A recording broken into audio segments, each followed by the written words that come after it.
Em primeiro lugar, muito obrigada pelo convite. Para mim é uma alegria enorme estar aqui. Parabenizar vocês pela coragem de se dispor a estar aqui agora, num dia como hoje, em meio a tantas expectativas. Mas para mim é uma alegria muito grande falar sobre algo de Santo Tomás de Aquino, algo do legado que ele nos deixou, tanto no campo da filosofia como no campo da teologia. E como a nossa proposta é uma introdução generalista, me pareceu interessante apresentar para vocês os diferentes domínios da filosofia. Normalmente, a gente pensa em diversos departamentos. Departamento da filosofia do ser, que estuda o ente, a essência, a substância, a natureza, acidentes, uma série de princípios ontológicos da realidade que nos cerca. Nesse campo, Santo Tomás é um mestre quase que insuperável, embora haja excelentes filósofos contemporâneos, mas Santo Tomás é necessário quando se trata do estudo da filosofia do ser. Ele foi um grande comentador da metafísica de Aristóteles e um autor indispensável nesse âmbito da filosofia. Também no campo da teoria do conhecimento, a filosofia do conhecimento, Santo Tomás também deixou um legado importante. Como vocês sabem, ele é um autor da Alta Idade Média, que se tornou um grande intérprete estudioso da obra de Aristóteles. Ele teve tanto apreço por Aristóteles que ele sempre se refere a Aristóteles simplesmente designando como o filósofo. E ele, digamos, faz uma revisão de toda a filosofia e teologia anterior, citando muitíssimas vezes Santo Agostinho, que também deixou um legado importante tanto na filosofia como na teologia. Portanto, é um autor importante na teologia católica e também na filosofia e na história da filosofia. No campo da filosofia do homem, nós temos Santo Tomás de Aquino em diversos âmbitos importantes. O seu pensamento é muito importante no âmbito da filosofia do homem. No campo da antropologia filosófica, no campo da ética, no campo da filosofia política, no campo da estética até mesmo, porque ele faz uma relação entre a estética e a metafísica.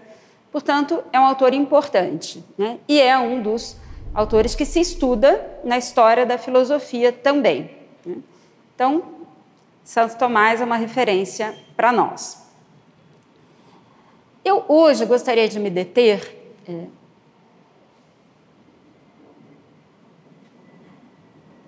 em apenas uma parte, digamos assim, do pensamento de Santo Tomás, que dialoga tanto com a filosofia do homem como com a filosofia do ser, a metafísica, e dentro disso com a ética, fundamentalmente.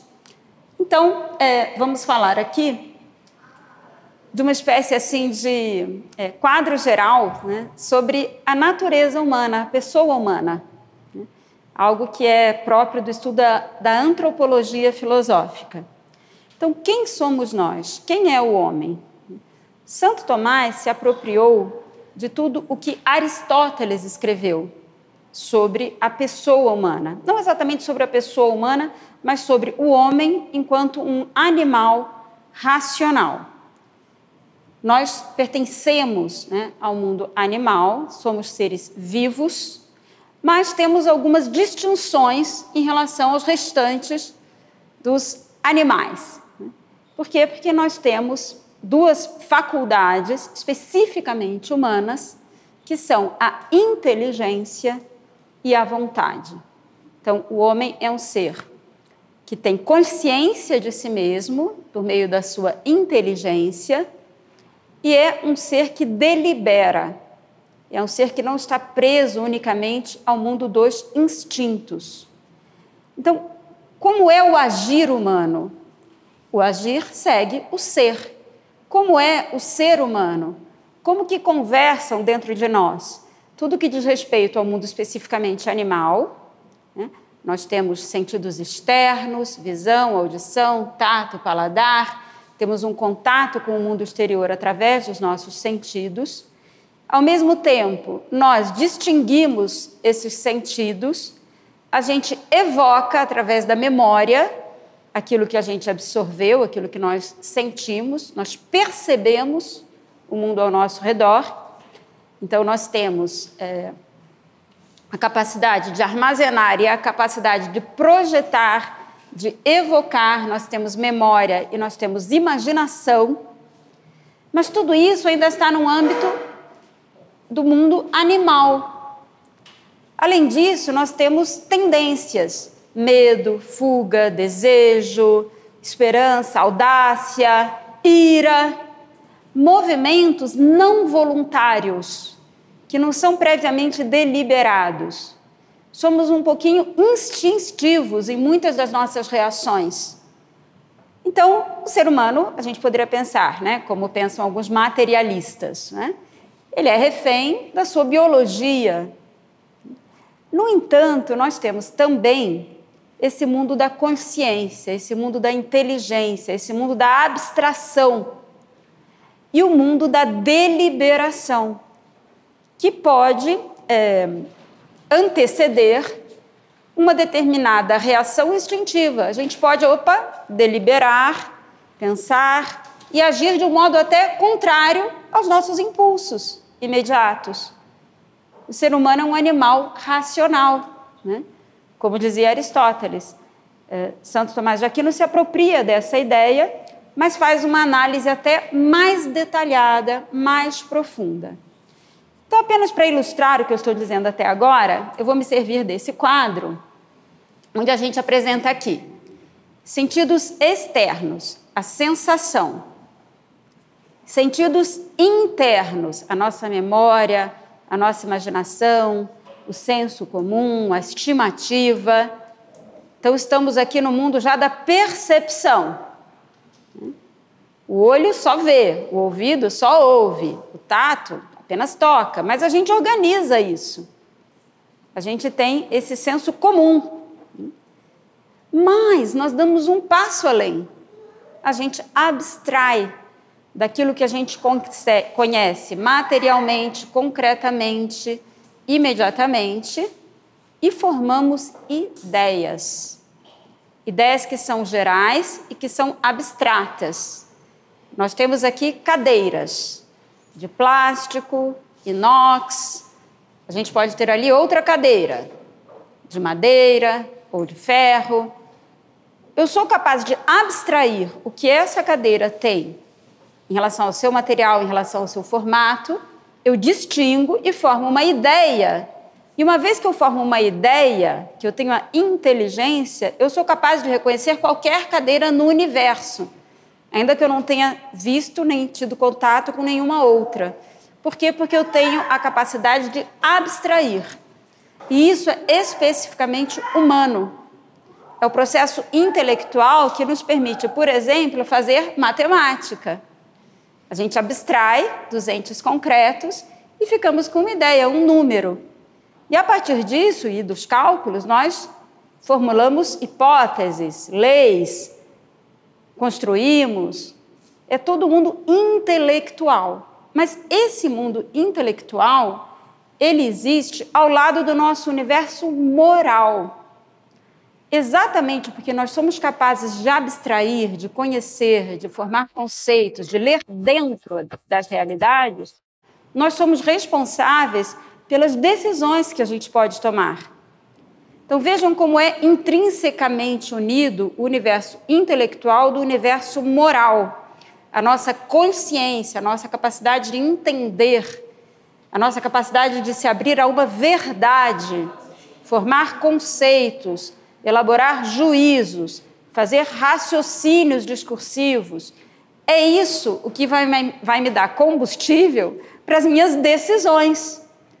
Eu não sou simplesmente um refém de um instinto. Às vezes eu brinco, né, porque é verdade, eu tenho uma certa fobia assim, em relação a alguns animais voadores. mesmo que sejam inofensivos. Né? Então, é uma reação instintiva. Se entrasse aqui uma mariposa, provavelmente eu ficaria incapaz de continuar a dar uma aula. Mas que coisa irracional, não fazer mal nenhum, mas eu vejo, não abstraio, não raciocino, não faço grandes teorias, eu simplesmente fujo. Né? Eu parto da minha percepção para a minha ação, a partir de certos instintos, de certas tendências, que Santo Tomás denominava apetites. E, aliás, ele qualificou ali 13 reações, né? No apetite concupiscível e no apetite irascível, que podem anteceder ou acompanhar uma determinada ação ou deliberação. Então, vejam como é interessante a gente se conhecer. Eu sou responsável pelas minhas decisões, eu posso ser responsável pelas minhas decisões.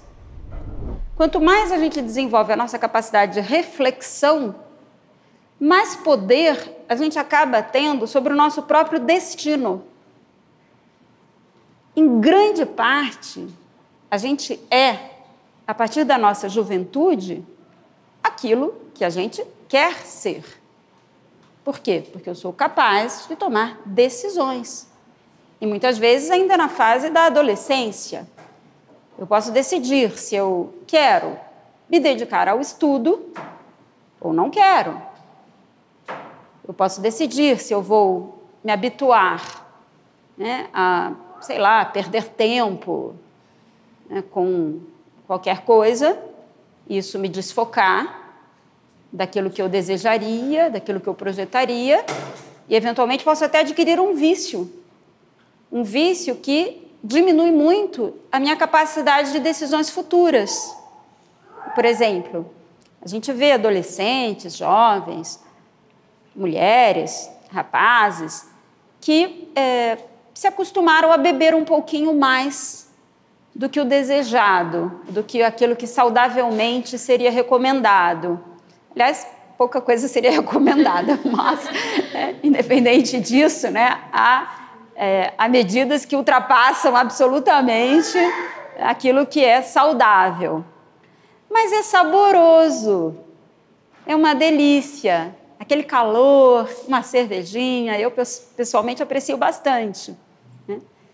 Porém, se eu não domino o meu instinto, o meu desejo, o meu impulso, e se isso se reitera de uma maneira habitual, pode acontecer que eu já não tenho mais domínio sobre a escolha de beber ou não beber, eu me torno menos livre. E isso é uma ideia importante, por quê? Porque é reconhecer que a nossa natureza, por isso parte de conceber quem é a pessoa, quem é o homem, quem somos nós, a nossa natureza, como qualquer ente, e isso é um pouco de metafísica, ela tem as suas determinações naturais. O que eu quero dizer com isso? Uma pessoa humana ocupa um lugar no espaço. Tem um determinado sistema fisiológico, nervoso, sanguíneo, temos lá circulatório, temos aí uma série de determinações da minha natureza. Eu não escolhi. A minha natureza é assim. E, portanto, ela reage de um determinado modo. Por isso, a gente também se vicia.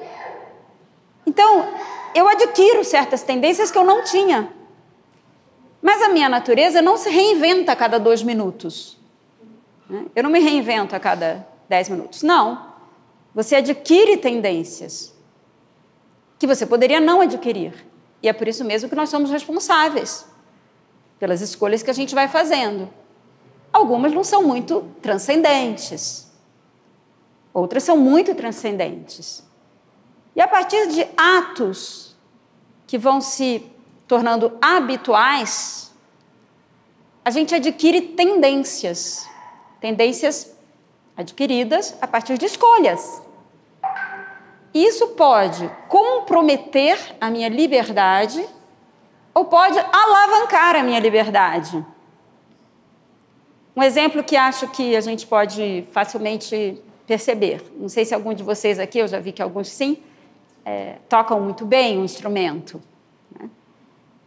Para você chegar a dominar uma arte, por exemplo, como tocar um instrumento, provavelmente você não começou assim com muito sucesso, com muito êxito, houve muita tentativa e erro, houve muita disciplina, até que você, se não desistiu porque era chato, porque, enfim, a gente achava que ia aprender facilmente, já fazer um espetáculo, mas aquilo se torna um pouco árido, um pouco desagradável, a gente desiste. Não adquiro o hábito, por exemplo, né? Hábito seria o termo filosófico, não adquiro a capacidade de dominar um instrumento.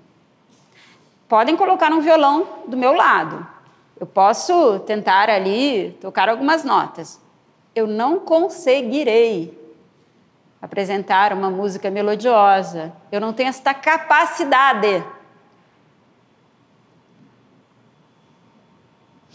Mas, se há uma disciplina, se há um treino, se há um talento natural, não só você não está mais escravo de uma partitura, como você reinventa aquilo lá. Você faz uma interpretação super pessoal, você é um artista. Por quê? Porque você dominou aquela técnica, usou a sua liberdade, a sua criatividade, o seu talento, fez uma coisa nova.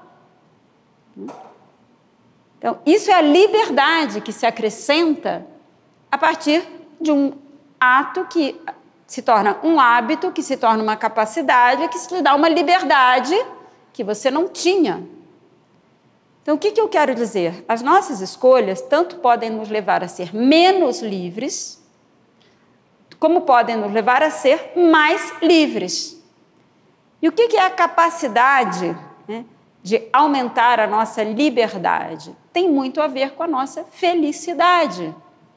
Porque eu posso apontar na direção que eu quiser, se eu me tornar uma pessoa capaz de ações excelentes.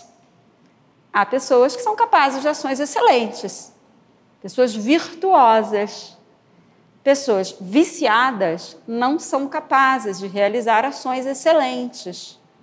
Pelo contrário, elas muitas vezes ficam muito aquém das suas capacidades naturais. E tudo isso, gente, é importante no campo da ética, porque a ética diz respeito ao agir bem, ou agir melhor. Mas a gente falava, nós temos determinações na nossa natureza. Há muitas coisas em mim que eu não escolhi. Eu não escolhi a altura que eu viria a ter, né? Eu não escolhi talentos específicos, né? Não tenho, talvez, um QI muito elevado, não tenho grandes habilidades intelectuais, ou musicais, ou artísticas, ou qualquer coisa. A gente tem, assim, uma espécie de combo que a gente recebeu, né?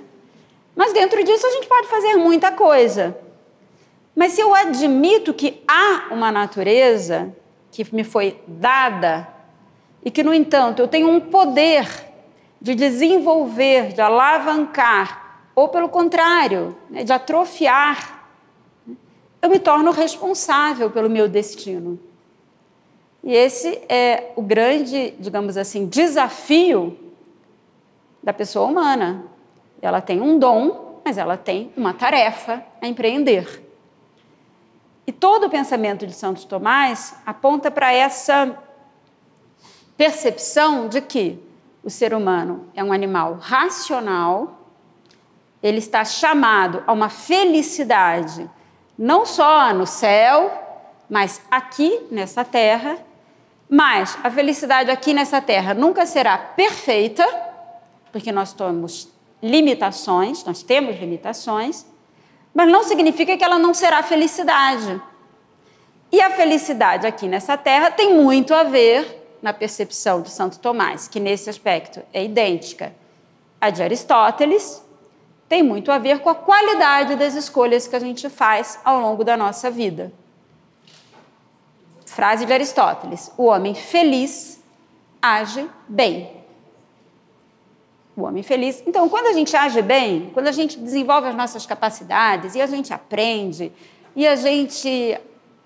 a apreciar coisas belas e a desenvolver nossas aptidões e desenvolve qualidades intelectuais, morais, artísticas, Isso tudo nos dá uma felicidade dentro do que é possível nesta vida, porque há muitas coisas que estão fora do nosso controle. A gente sofre doenças, calamidades, contratempos, contrariedades, decepções, angústias, a gente vê injustiças à nossa volta, né? A gente pode perceber que há mal, e muito mal, à nossa volta e também dentro de nós, a gente reconhece. Limitações, dificuldades, desafios, problemas, uma história que talvez, né, nos trouxe sofrimento. Porém, nós temos algo a fazer. Somos, em grande parte, desde a nossa juventude, aquilo que nós queremos ser. Então, isso significa conhecer-nos, admitir a nossa própria natureza e, ao mesmo tempo, percebemos esse poder que se encerra na nossa capacidade de refletir, pensar e tomar decisões. É fácil? Não é. Por quê? Porque, com muita facilidade, os nossos impulsos nos dominam. Então, eu espero ter aqui apresentado isso. Temos sentidos externos, sentidos internos, memória, imaginação, temos a capacidade de abstrair, conhecer, tomar decisões, querer, deliberar, amar. Né? Vamos tomar decisões, no entanto, as nossas tendências e os nossos impulsos podem nos paralisar ou, pelo contrário, nos impulsionar numa determinada direção. Né? E aí está a grande tarefa que nós temos pela frente, agirmos bem. E por que é tão difícil, gente? Porque, de acordo com a nossa determinação natural, isso diz Aristóteles, nós estamos determinados ao bem. Determinados, a gente se inclina ao bem, a gente quer o bem, é da nossa natureza. Então, se eu tomo uma cervejinha, é porque é bom, é uma delícia. Se eu tomo 2, pela mesma razão, se eu tomo 5, pela mesma razão, e eu fico bêbado, por quê? Porque eu quero ficar bêbado, quero estragar os meus neurônios. Não, é porque é bom tomar cerveja. Então, a gente, mesmo quando age mal, age porque a gente está inclinado a um bem. O que isso nos leva a pensar? Que o grande problema nosso não é escolher entre o bem e o mal. Porque nós não temos esse problema, a gente sempre vai querer o bem. O problema é que a gente tem que escolher entre o bem e o melhor. Será que agora é melhor tomar a 5ª cervejinha ou parar? Mas como que eu vou saber o que é o melhor? Isso não me é dado, eu não tenho nenhum manual sobre isso. Será que é numa lei, nos mandamentos, eu vou ter tudo? Não vou ter. Porque as leis, os mandamentos sempre serão muito genéricos. E a vida nos impõe todos os dias inúmeras decisões. Então, como é que eu descubro o que é melhor? Porque eu quero o bem, mas às vezes é difícil saber o que é melhor. E, ainda com os nossos impulsos, nos inclinando ao sabor, ao deleite, né? Agora, a gente pode ter muita dificuldade para entender que é melhor parar agora. Então, a ideia também aristotélica e apropriada por Santo Tomás, que nos ajuda a discernir entre o bem e o melhor, é a ideia de finalidade. Só que falar em finalidade é falar em inteligência. Por quê? Porque só o ser humano vê o fim e impõe fins. Então, se a gente pergunta, por exemplo, gente, vocês acham que as cadeiras estão bem dispostas assim nesse auditório?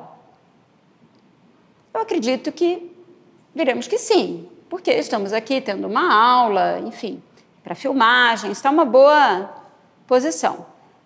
Agora, se eu disser assim, gente, agora a gente vai fazer um dancing, um salão de baile, danças de salão, está boa essa disposição?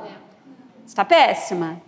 Por quê? Porque não tem a ver com o fim a que está se propondo. Só que só o ser humano é capaz de perceber a ideia de fim. Um besouro, por exemplo, parece que ele para no ar, né? E é uma equação matemática incrível que explica como é que ele consegue parar o voo, enfim, em função do peso. É uma coisa super sofisticada aí a explicação do voo do besouro. Ele não faz ideia disso. E foram necessários muitos séculos para os matemáticos decifrarem aí a questão. porque era um mistério. Né? Muito bem, mas nós não. Nós somos inteligentes. A gente sabe por quê. Eu posso projetar o meu futuro de um modo ou de outro. Então, olha o que a gente está dizendo. Uma coisa muito importante, que a liberdade não é a mesma coisa que onipotência. Eu estou dizendo o seguinte, que os fins, eles estão aí. Alguns eu descubro, outros eu imponho. Mas o fato de eu não poder fazer 500 coisas diferentes, eu vou escolher ou direito, ou filosofia, ou letras, tem um leque limitado de opções, não significa que eu não sou livre. Significa que a minha natureza tem algumas determinações. Eu não ocupo 2 lugares no espaço ao mesmo tempo. Isso é uma determinação da natureza. Ah, você não é livre, você não tem asas. Não, isso não tem nada a ver. Eu não tenho asas porque a minha natureza não está determinada a ter asas. Portanto, eu não sou onipotente, né? Não vou virar um pássaro. Não sou. Mas eu sou livre. E esse é o mistério da liberdade, isso divide os filósofos ao longo da história, mas me parece que tanto Aristóteles como Santo Tomás equacionaram muito bem. Porque olha o que eles estão nos dizendo. A nossa natureza está determinada ao bem, em geral. Mas a nossa natureza é livre porque ela faz a escolha particular, aqui e agora. Então significa o seguinte, que quando a gente escolhe, faz a escolha específica, aí está a nossa liberdade. Não enquanto a gente está na indeterminação. Então, o fato de eu escolher alguma coisa, por exemplo, né, escolher um namorado, né, um marido, acabou a sua liberdade. Não. Agora você está exercendo na sua plenitude, você fez a escolha particular. Só que é bom você olhar a página 3. Por quê? Porque aqui a gente tem que ter a ideia de fim, para que essa escolha particular seja uma escolha inteligente. Mas liberdade não se opõe a compromisso.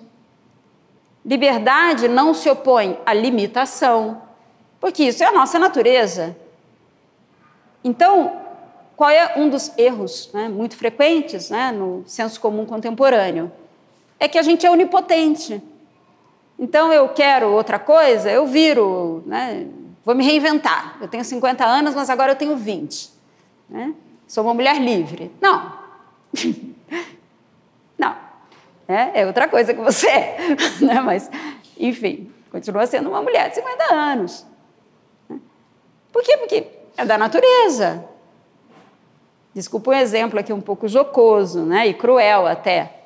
Mas não, por quê? Porque a nossa natureza nos dá uma imensa liberdade. É incrível o poder da nossa natureza, de sermos livres, mas não significa que nós somos onipotentes.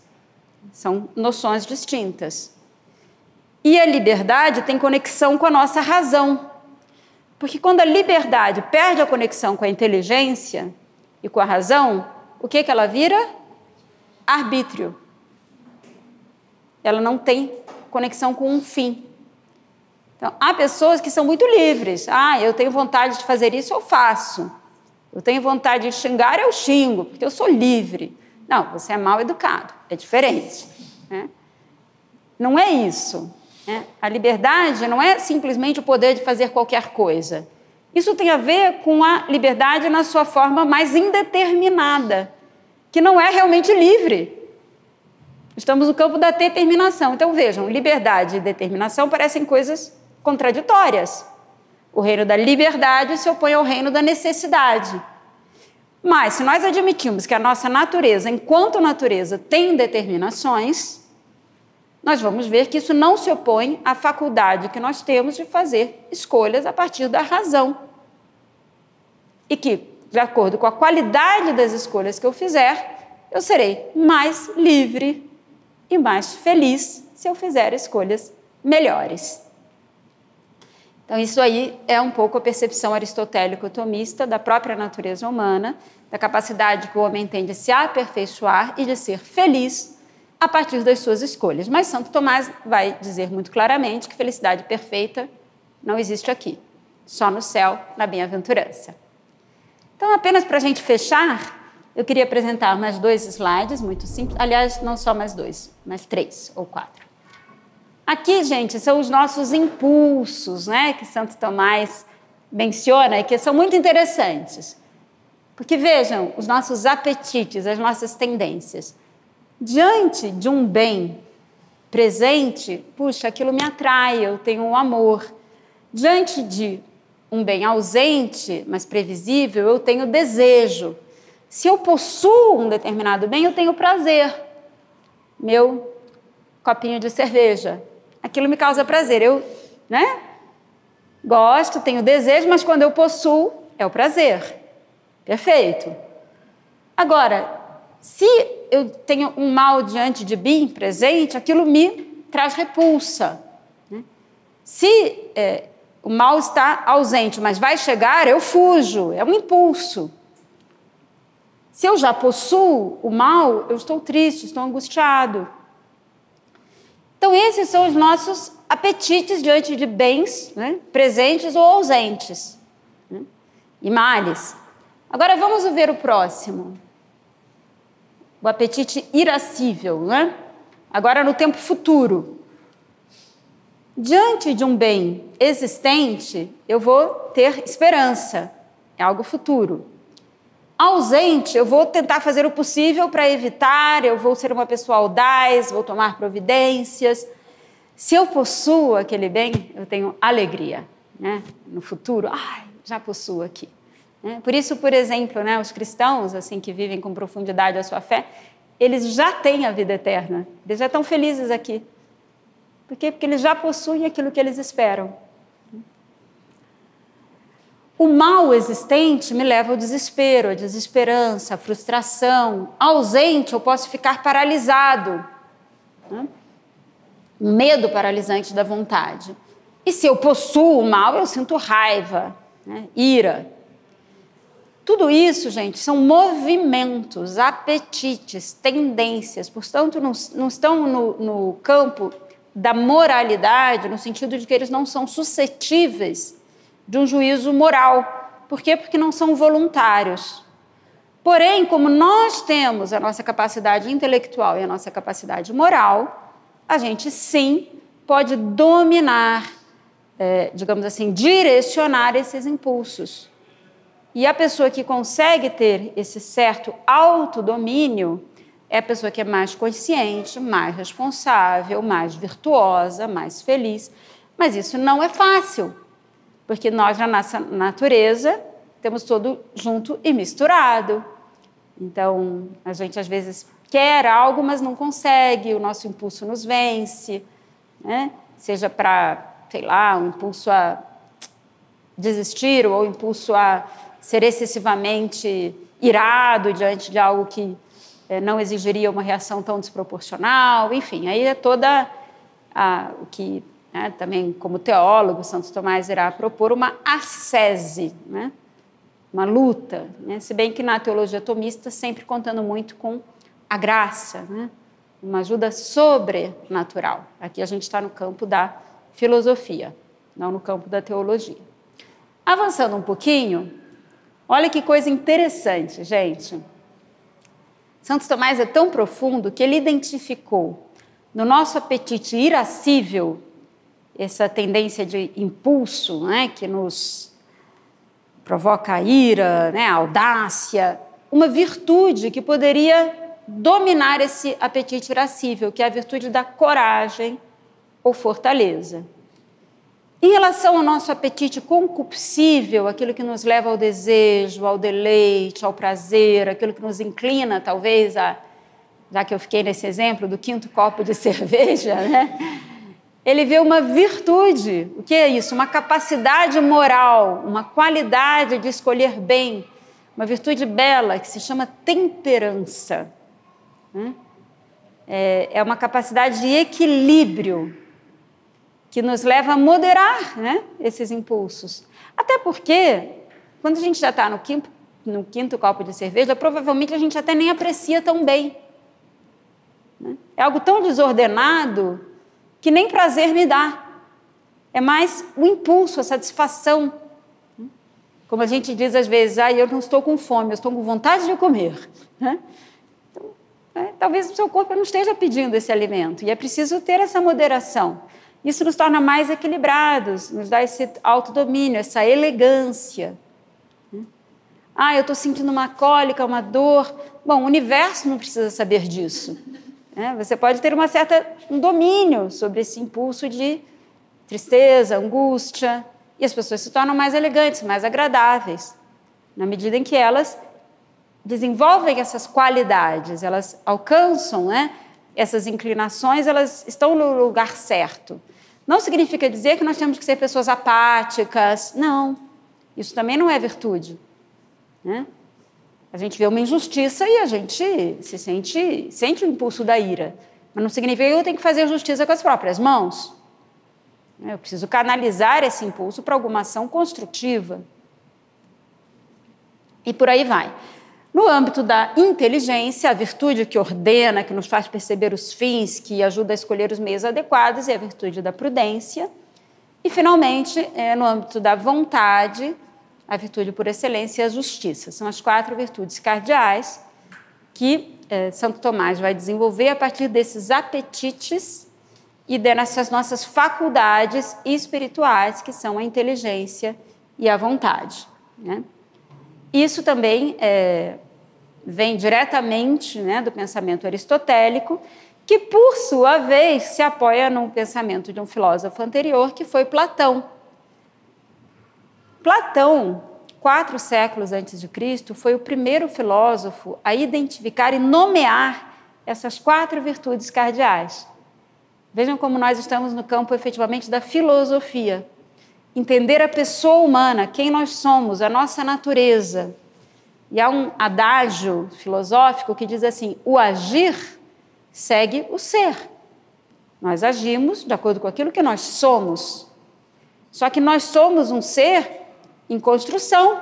Por quê? Porque nós temos inteligência, nós temos liberdade, nós podemos aperfeiçoar o nosso modo de ser a partir das escolhas que a gente faça. Então, há uma grande responsabilidade no dom que nós recebemos. Então, apenas para finalizar, uma passagenzinha de Platão. No livro 4 da obra A República, ele nomeia especificamente as 4 virtudes cardeais. Ele até entende que a cidade, a vida política, deveria refletir também essa ordem que o homem pode alcançar dentro de si. A partir da justiça, ele domina a sua razão, os seus apetites. E eu queria terminar com essa frase de Platão, que está em A República, que me parece muito bonita. A virtude será uma espécie de saúde, beleza e bem-estar da alma. Muito obrigada.